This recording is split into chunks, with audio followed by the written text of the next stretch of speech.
10 hektaria ditu auritzen dagoen ezegune honek.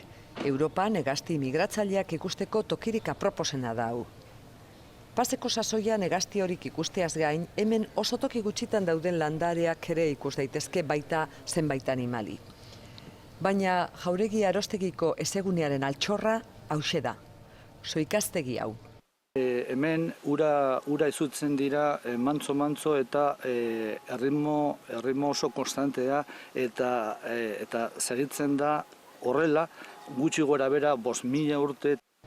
Metro erdiko soikatza egiteko 1000 urte behar ditu naturak. Esfagnu generoko goroldioek oso ezaugarri kimiko bereziak dituzte eta horri esker landare bitxiak sortzen dira bertan. Agertzen dira hemen landare haragijalek eta gauzarik. Horrekin agertzen dira lagartija oso bereziak eta oso garrantzia handia dauka. Flora eta fauna ez dira aparteko balore bakarrak, soikatza ez da usteltzen eta ezaugarri honi esker landareen esporak milaka urtez gordetzen dira bertan. Historia biologikoaren artxibo biziak dira. Horrela jakin dugu egun ezegunea inguratzen dituzten pagoak nahiko gazteak direla. Duela 2000 urte sortu ziren lur hauetan. Lehen, etzen hemen pagorik. Bai ostera, Sumar eta Gaztainondoak. Auritzeko Jauregi Arostegiko ezegunean.